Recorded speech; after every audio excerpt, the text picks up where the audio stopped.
Two girls wake up on the second day of spring vacation. No plans. Nowhere to be. Their brothers head to the basketball courts. The sisters want the mall, a mile and a half away. Close enough to walk. Safe enough that their mother doesn't think twice. She hands them $2 each. Pizza money. Maybe a record. Be home by 4. That's the whole agreement. 4 o'clock comes. The door stays empty. By 5:45, their mother starts dinner. By 7, she calls the police.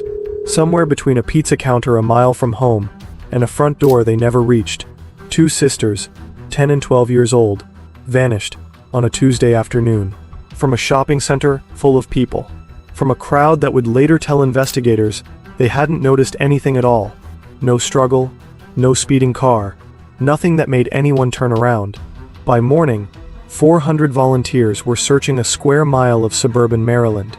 The case wouldn't close for 42 years. And when it did, it still wasn't finished. Their names were Sheila and Catherine Lyon. Sheila was 12, 5 days from 13, gold wire-rimmed glasses.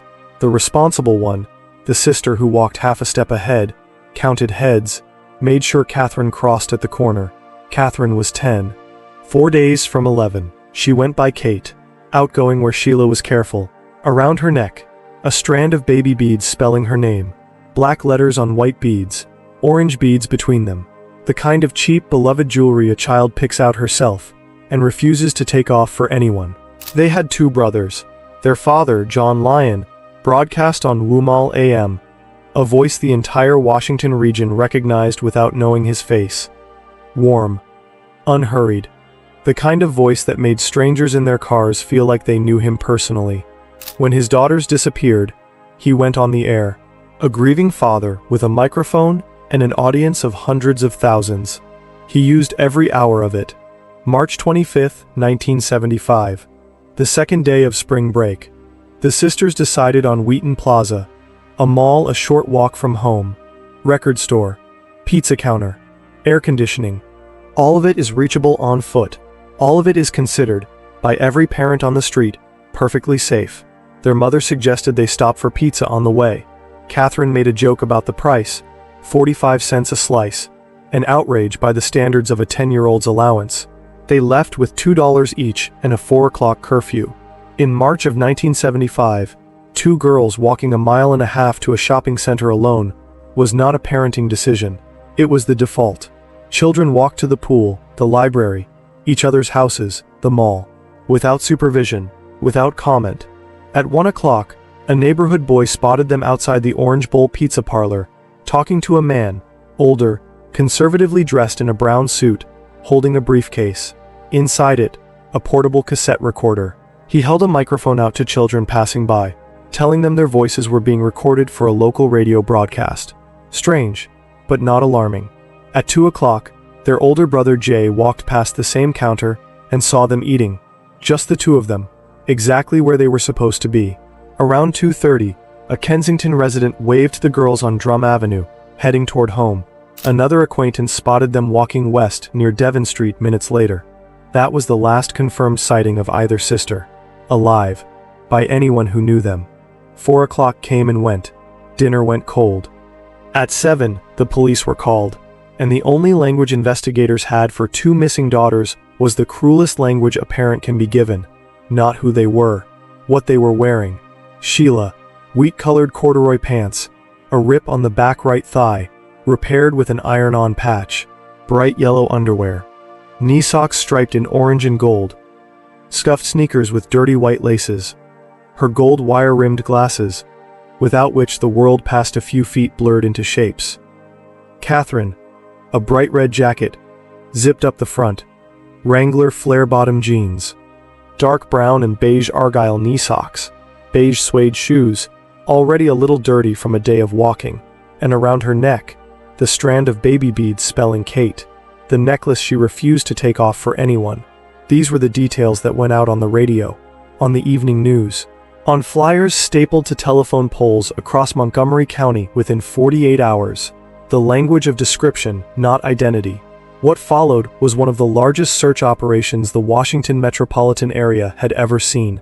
Hundreds of police officers, federal agents, civilian volunteers who simply showed up, K-9 units, scuba divers searching local lakes and storm drains, search teams clearing vacant lots door to door, a $9,000 reward. The K-9 unit tracked a scent from the Orange Bowl to the edge of a department store parking lot. Then nothing. A trained dog doesn't lose a trail gradually. It follows a consistent line until that line simply stops existing. Scent stops in exactly one situation, when a person stops walking and gets into a car. Before a single suspect had been named, the physical evidence already said it plainly. Someone with a car had taken them. In broad daylight, from a shopping center full of people. The neighborhood boy who spotted the sisters at 1 o'clock, the one who saw them talking to the man in the brown suit with the cassette recorder, gave investigators the spine of their entire investigation. A composite sketch went out to every newspaper and television station in the region. He became known as the Tape Recorder Man. For the next 38 years, an enormous share of investigative effort, media coverage, and amateur speculation would orbit around a man who was never identified, never charged, and very possibly had nothing to do with what happened to those girls at all. But here is what investigators did not release.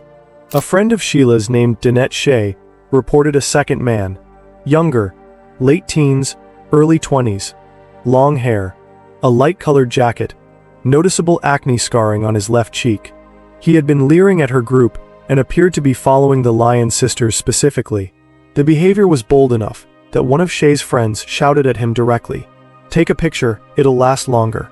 A sharp, instinctive line thrown at a man who'd been staring too long. Never imagining she might be the only person who ever spoke directly to the man responsible. A second composite sketch was drawn. It was never released to the public. Investigators made a decision, reasonable on its face, catastrophic in hindsight, to avoid confusing the public with two suspects. They committed to the Tape Recorder Man. The younger man with the acne-scarred face went into a file, unseen, and stayed there for 38 years. 8 days after the girls vanished, the second failure walked in voluntarily. April 1st, 1975. An 18-year-old drifter named Lloyd Lee Welch Jr. contacted Montgomery County Police, said he had information, gave a detailed 6-page statement, then failed a polygraph. Welch wasn't a stranger with a vague tip. He was working for a traveling carnival, one that had set up rides at local shopping malls that spring, including Wheaton Plaza itself. He had reason to be at the scene. He placed himself there in his own words, and he couldn't pass the most basic credibility test investigators had available. Every single one of those facts was a reason to look closer. Instead, detectives looked at an 18-year-old carnival worker with a transient history and made their call, drug-addled opportunist, chasing a reward. He walked out of the station. His statement was filed, unread again for 38 years. 3 days later, April 4, an anonymous caller contacted the Lyon family demanding $10,000 to be left in a restroom at the Annapolis courthouse. Under police surveillance, John Lyon drove out and left the package. Detectives watched the restroom. No one ever came. Someone, somewhere, heard about 2 missing girls and saw a payday. John Lyon drove home from Annapolis with the package still in the car. The investigation pressed on. In 1982, 7 years after the girls disappeared, a convicted murderer named Raymond Molesky Sr. became the lead suspect. Physical resemblance to the Tape Recorder Man sketch. Prison informants claiming he'd made incriminating statements behind bars. Detectives tore apart his former residence. Found nothing. By the mid-1980s, the case was cold.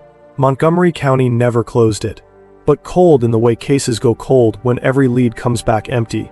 The Tape Recorder Man kept circulating in true crime retrospectives for decades. A face belonging to no one, a lead going nowhere. And somewhere in the same filing cabinet, 6 pages from an 18-year-old carnival worker, untouched. What happened next didn't just affect the Lyon family. Before March 25, 1975, children in the Washington suburbs walked to malls and pools and friends' houses alone, because that was simply what childhood looked like. After it, that stopped. Not gradually, almost overnight. Parents who had never met the Lyons began telling their children not to talk to strangers. Don't walk alone. Always go in groups. Always check in.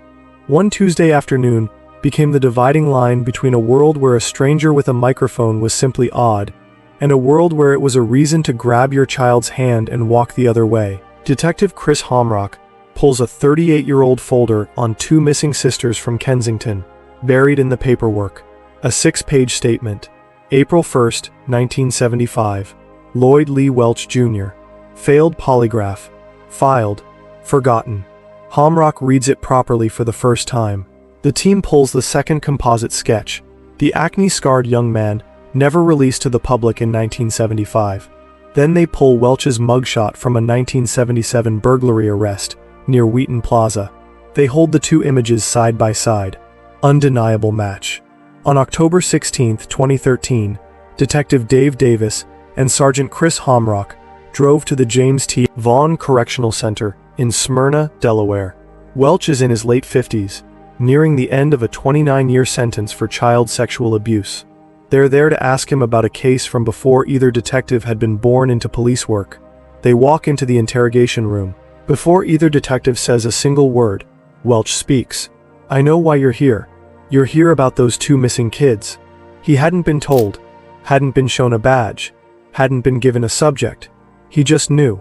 What followed was 18 months of recorded interrogation, dozens of hours. Welch's account shifted again and again, each version slightly closer to the truth than the last. Each one offered only when the previous lie had become impossible to sustain. Phase 1. October 2013. Welch admits he was at the mall that day, but claims no role in the abduction. He says he saw a man forcing two crying girls into the trunk of a car. Shown photographs of the original 1975 suspect pool, he points to Raymond Molesky Sr., the same man cleared in 1982, and says Molesky raped and burned the girls. It doesn't hold up. The timeline has holes. Detectives press. Phase 2. Later that year, Welch changes course.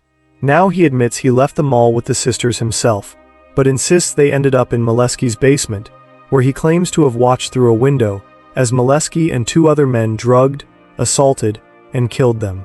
He says he ran when he heard a girl scream, still inconsistent, still missing the physical details a real witness would carry.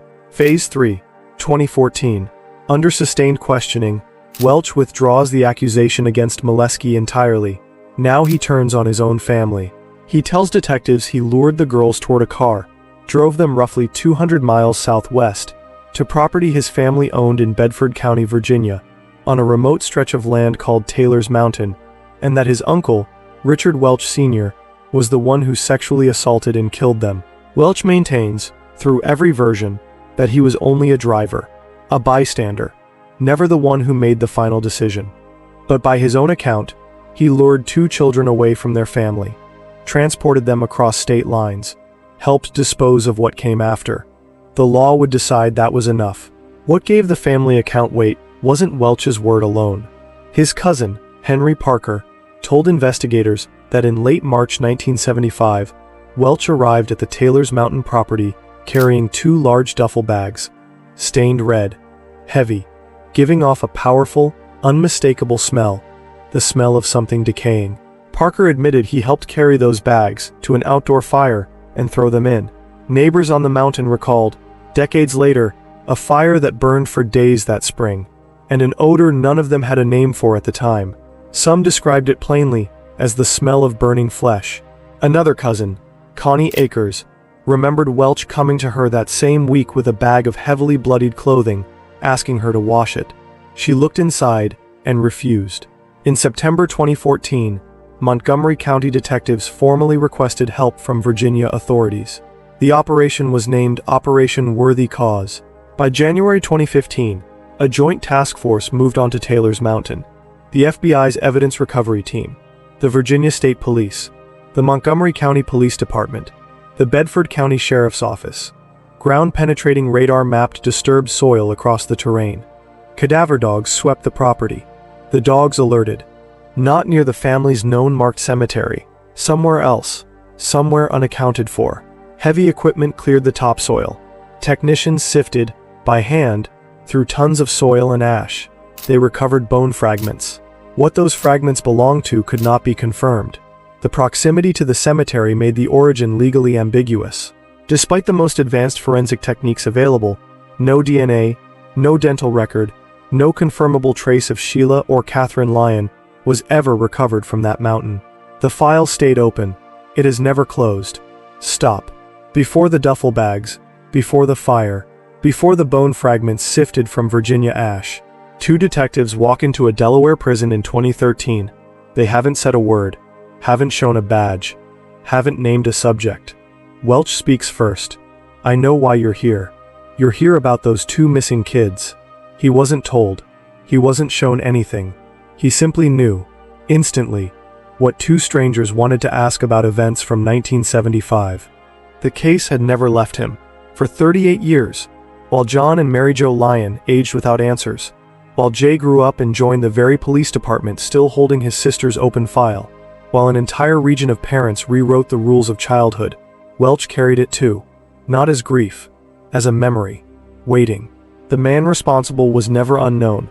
He was a working carnival hand, repeatedly arrested, repeatedly incarcerated, moving freely between states for decades, while the answer sat untouched in a 6-page statement, filed under a name no one thought to revisit. He wasn't hiding. He was simply never looked at again. And here is the second horror. Quieter than the first, but just as large. The girls didn't just disappear on March 25, 1975. They ended an era.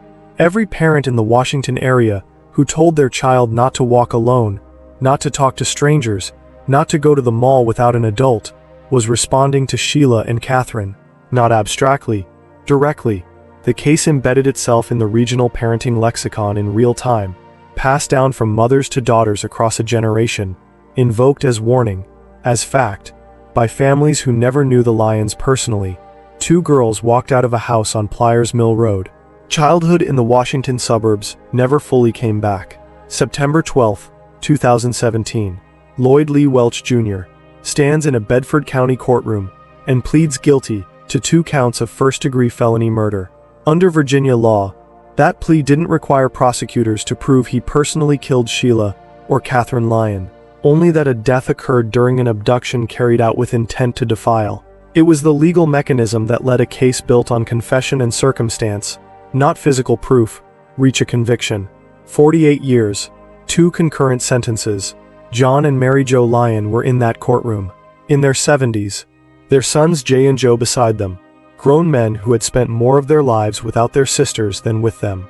After sentencing, John Lyon stood outside the courthouse, the same warm voice that had filled cars across the Washington region every weekday for 22 years. He gave a brief statement. We just want to say simply, thank you. It's been a long, long time, and we're tired, and we just want to go home. No declaration of justice, no relief presented as closure, just exhaustion. And the word home, a word that, for 42 years, had meant a house his daughters never finished walking back to. No physical remains of Sheila or Catherine have ever been recovered. No DNA, no dental record, no confirmed bone fragment matched to either sister. Welch's uncle, Richard Welch Sr., named as the man who assaulted and killed the girls, was investigated, named publicly as a person of interest, and never charged with anything. No other family member was ever charged. Welch, by his own admission, didn't act alone. He was 18, without property, without the means to abduct 2 children, transport them 200 miles, and dispose of what followed without help. The tape recorder man was never identified. No name, no confirmed connection to Welch. Just a composite sketch that pointed an entire investigation in the wrong direction for nearly 4 decades.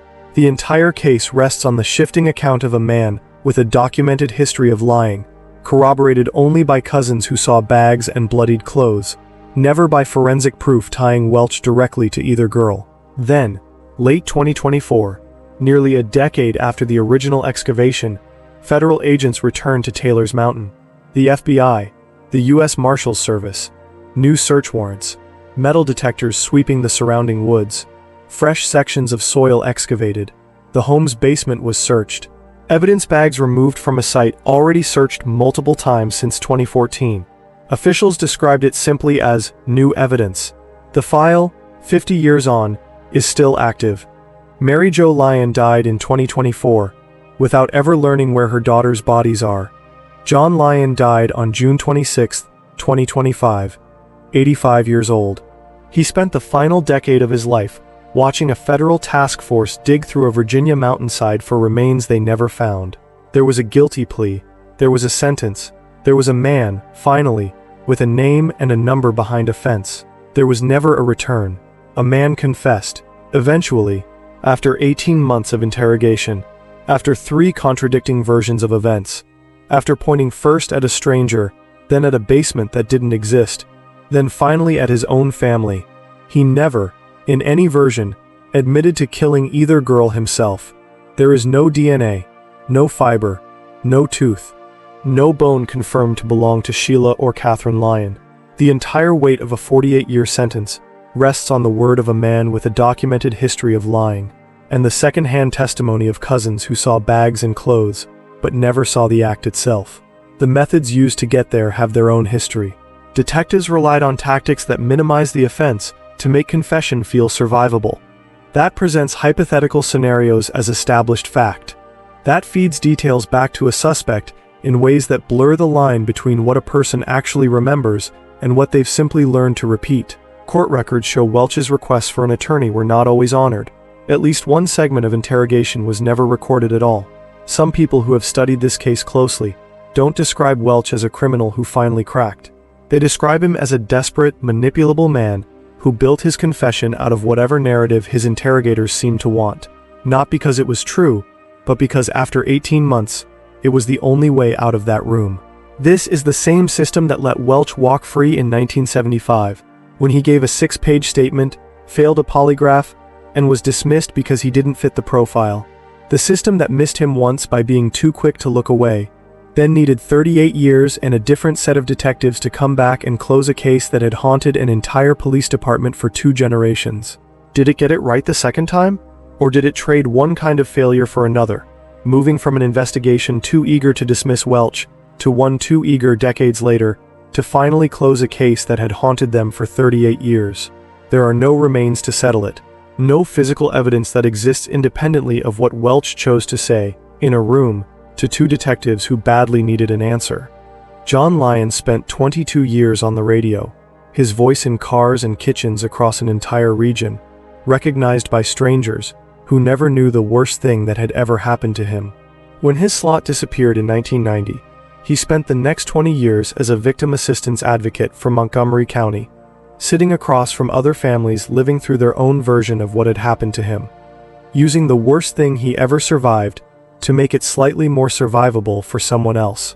He died on June 26, 2025, 85 years old. Mary Jo had gone the year before. Neither of them ever got their daughters back. Somewhere on a mountain in Bedford County, Virginia, under 50 years of soil and ash and forest growth, whatever remains of Sheila and Catherine Lyon may still be there. Or maybe not. Federal agents went back in late 2024 with new warrants and new equipment. As of this telling, they are still looking. The Lyon family asked one thing of anyone moved by this story: that whatever you can give goes toward the National Center for Missing and Exploited Children. Because somewhere, right now, another family is living through the first week of not knowing. The Lyons spent 50 years inside that week. They never stopped asking the search to continue for other people's children, even after they ran out of road to walk for their own. The 4 o'clock curfew passed once, on a Tuesday in March. It never really ended. If you found this video interesting and would like to help get it noticed by the algorithm, hit the like button and subscribe to our channel. Another way you can help is by checking out another one of our videos like this one. Thank you for watching, and be sure to click the video on your screen now for another fascinating cold case investigation.